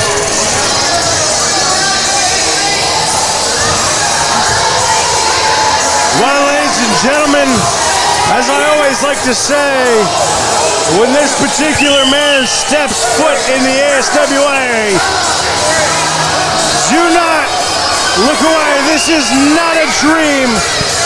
Pay close attention. This is a nightmare. And this is about to possibly be a huge nightmare for the status symbols.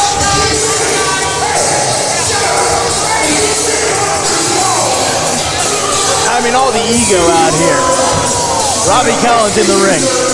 Kid Collins out here sucking up air. What about the status symbols? You mean to tell me they don't have ego? They don't have any ego at all. Everybody's got a little bit of an ego. Well, a little bit's helping. A little bit's helping. Well, I mean, right now I'm just amazed that, you know, status symbols came out with the kendo sticks, but the Jimi Hendrix. Is that an urn, for God's sake? I didn't see it, so I don't know. The Jimi Hendrix Experience came out with the whole kitchen sink and more. In fact, I think I saw a kitchen sink in that pile. Is that a golf club? Yep, it's a golf club. For God's sake, who let him have a club? Hey, this is a monsters ball match.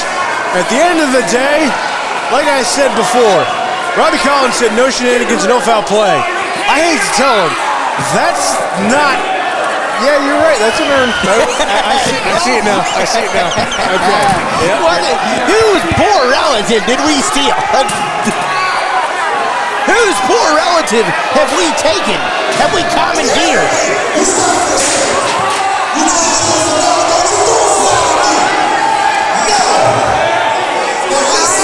Collins out of flat.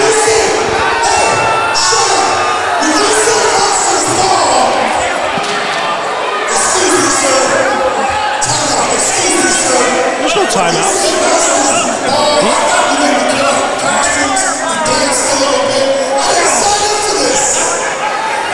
You did, though. A misunderstanding, clearly. Yeah, because what Monsters Ball has ever been. Maybe you thought it was the Monsters match.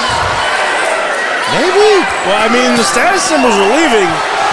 They don't want to do the match. As they should. But Jimi Hendrix Experience quick to cut them off. And already this match is getting under control. And oh gosh. And Random Pain, are you okay? Are you okay? Oh my God.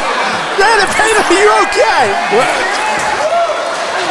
Already this match has gotten completely out of control. I mean, he just took that Dr. Pepper can and shoved it up.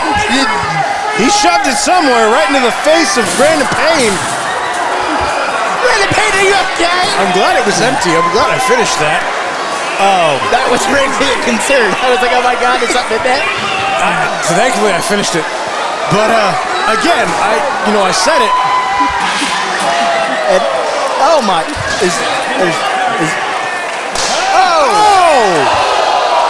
And Random Pain felt that one. Oh, somebody's got to do something. Well, I said it before. Oh! Oh my goodness! Those with weak constitutions, I would say let's look away because that's disturbing.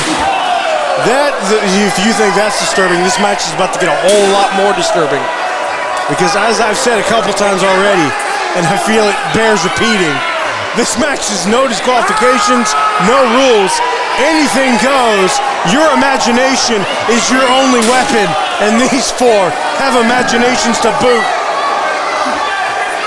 This is insane. Oh, he just took the broad side of that. What is that, a rake? Right to the kidneys. Keep in mind, and now is that nunchucks? I was gonna say, keep in mind, I don't even know where Kenny Hendrix and Bouncer are. And just some of the deathest thing I've ever seen. What is that? I believe that's his version of Taekwondo. Oh my Lord! Random Pain, are you okay? Are you okay?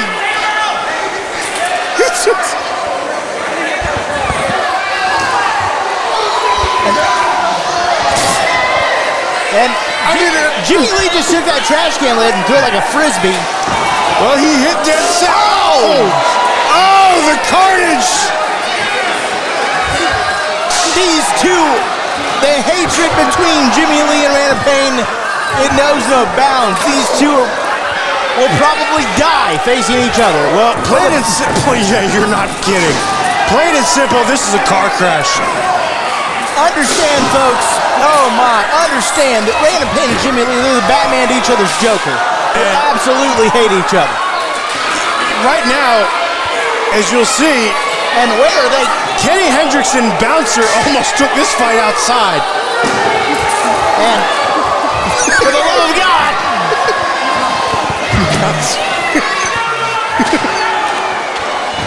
Kenny has Bouncer.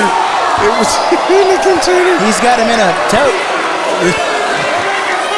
Oh. This is absolute madness. I mean, and Kenny Hendrix is taking a tote and just beating the hell out of the Bouncer with it. Meanwhile, in the ring, I saw some blood on the face of Jimmie Lee. Again, there it is, right there. He's gashed badly. He is gashed badly. I don't know what happened, but he is gashed badly. I saw him he took a couple more of those trash lids to the face. Again, folks, you have to understand, no matter what we say about either individual, Random Pain and Jimmie Lee, their hatred for each other knows no bounds. They truly, absolutely despise one another. And I started to wonder if this was even possible, but all four men have actually made it back to the middle of the ring. And quite frankly, Napper, I don't know if Jimmie Lee and Random Pain will ever have it settled until one of them dies. You might be right on that, my friend. Because they just hate each other with a passion rarely seen. Well, and did Bouncer just break a vinyl over? Bouncer's singing the oldies right now because he just got taken out by a vinyl. And that's gonna send some ringing into the ears.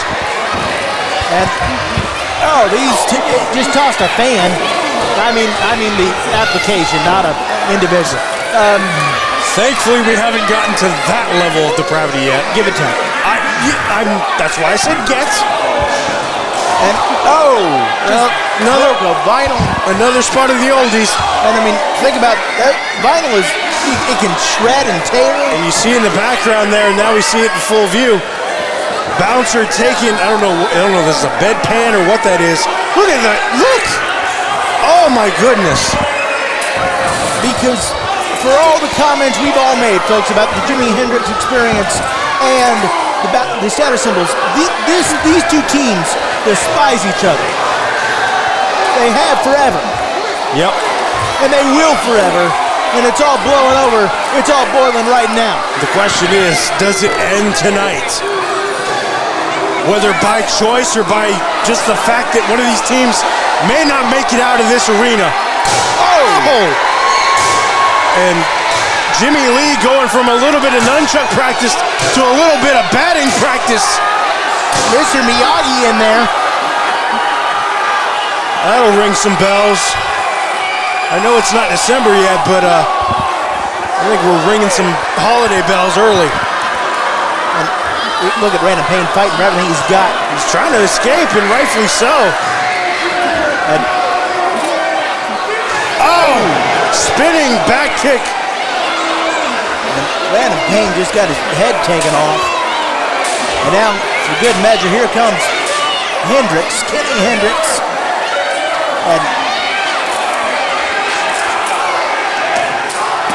And if your referee, Robbie Collins, I mean. And the bouncer just bouncing on the vinyl off the head. And speaking of bouncing, taking that, what is that, a cake pan? I don't know if it was a cake pan, a bed pan, what it was. Looked like a cake pan. This is insane. Oh, goody, a crutch. Just bashing it over the side of. And now Random Payne is busted wide open. You can see it. I don't think he's going to be the last one. Oh my! I mean, this is just getting. I mean, frankly, downright disturbing.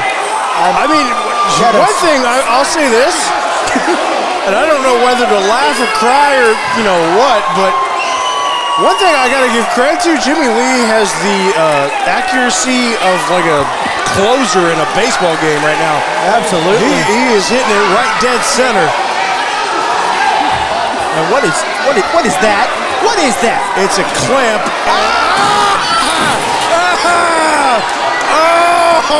He is clamping. He is clamping the. Oh, it's clamped on the. You can see it, folks. The beanpole. Yeah, sure. I didn't know what else to say. The baby bird in the trees, if you will. The twig and berries. Twig and berries, that's the one. This is, what is, who did we take that from? The guy with the urn? No, I think that's from, what's his name?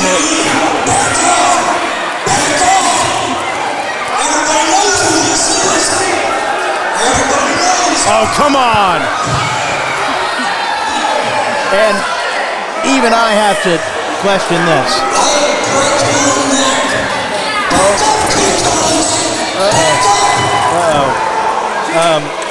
Even I have to.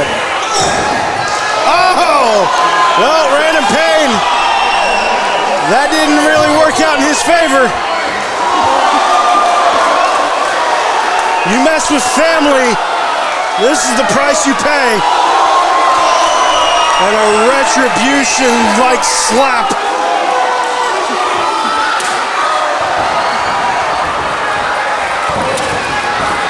And Random Payne, he's down, but he's not out. Like Random Payne said, we all know who that is for Jimmie Lee and what the importance is of that woman. Yes, so a very underhanded tactic by Random Payne, but one that even I can't condone. Didn't exactly work out in his favor, and right now, Jimmie Lee taking no liberties. Oh, I'll tell you what, he's got the accuracy of a football star. This is ridiculous. Every single time he throws something, it's got just pinpoint accuracy. He's probably got some college eligibility left if we want to take Take a look. I was going to say, it's either football or the way he's throwing things, it's almost like, frisbee golf. Frisbee golf, yes. As he's taking those nunchucks and he's putting it around the neck. That's disturbing. I mean, this is absolutely just barbaric at this point. Yeah, the damnedest thing I've ever seen here in the ASWA, and that's saying a lot. When I say car crash, I mean this is an absolute car crash. The question is, who's going to get the win? Keep in mind, this is still for the tag team titles. Somebody has to win because somebody has to win the gold. And 4. Oh, got it. Line the shot up, right?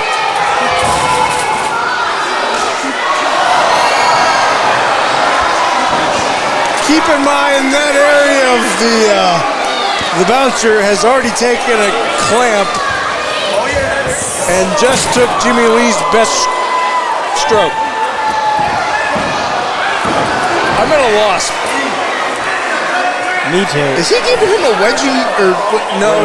Or is he taking that putter and shoving it other places? It looked like he tried. And the face of bouncer shows it all. You said it, Napper. You said it. The only thing limiting you in this match is your imagination. These 4 have one devilish imagination. That is definitely saying something. Why Jimmie Lee's already been busted open. More shots to the face. But he's still able to kick out. That's a slow count, Collins. Oh, of course. I knew you'd get a Collins. That's a slow count. A Collins dig in there somewhere. Yeah, it turns out he's a poor referee as he is an individual. God, that guy sucks. Oh, get down there a little quicker. Let's go. 1, 2, 3. Still just a 2 count though. I should forgive you. You had your back broken. My bad. I mean, yeah. What in the world? Again though, he's got incredible accuracy. And especially with that trash can. I don't, you know. Must be species. Oh. He's got him by the ear. That's just mean. Yes, that's the meanest thing we've seen right now. Is a hold by the ear. As he goes for the pin, and that might be it. Bouncer kicking out again. And you can see Jimmie Lee becoming a little exasperated by that kick out. I mean, he's bleeding from the forehead. Yeah. The blood is streaming down his face. Check. He's taken multiple shots, either with a trash can, a cake pan. Nobody's used the urn yet, surprisingly. Give it. Give it time. And I just saw Random Pain take a trash can and it worked. Well, again, I keep bringing it up. Shovel? It is, and you know, again, it's not December yet, but the winter is coming. By God, it is. Winter has arrived as that snow shovel is smacked across the back of the bouncer. Oh, I don't know what that was, but it hurt. That's not fair. And Random Pain looks like he's been through a car wreck. Jimmie Lee has that cane again. And was that necessary? You said it. They don't like each other. They hate each other. HENDRIX looks like he's on Drew Street. It'd be so easy to get a concussion in this matchup. I think I've seen a few already. I don't think there's any question that some concussion has happened at some point during this match. And Random Pain. Oh, there's one. And it's Random Pain. It looks to be out cold, frankly. I thought of that about the 5 other times he took a shot with a trash can lid, a trash can, and a... I don't even know. What is that? Bouncer's got something in his hands. Is that a wooden fork? Like a wooden... That's an urn. Somebody... I did say somebody hasn't used the urn yet. All right, somebody in there? Or? Hey, somebody used the urn. For those of you taking bets at home on what's going to get used and what doesn't, if you have the urn, congratulations, you win. And I think I know where this is going. Oh, and a big clothesline by Kenny Hendrix. That's got to be it. Let's just end this match now because this is ridiculous. But here comes Asylum and Nick Brutal and Robbie Collins just super kicked Asylum and Nick Brutal. Oh, and Bouncer kicks out at 2. And a kick out by the Bouncer. And frankly, let's be honest, that distraction from the other status symbols is what he needed. And you might not like it, but it's all legal here. And that is one time you and I agree on that. It is completely legal in a match of this caliber. And now, good Lord, Jimmie Lee getting worked over like it's his job. Wait a second. Bouncer now getting in the face of Robbie Collins. Our favorite zebra. Super kick! Super kick to the Bouncer. Jimmie drops the elbow. And that's all she wrote. The winners of the match, and still ASWA Tag Team Champions, the Team HENDRIX Experience! Wait. I want to take a page out of your book, okay? And still, and still, and still, and still, and still, and still, and still, and still, and still, and still, ASWA Tag Team Champions, the Jimmie Hendrix Experience.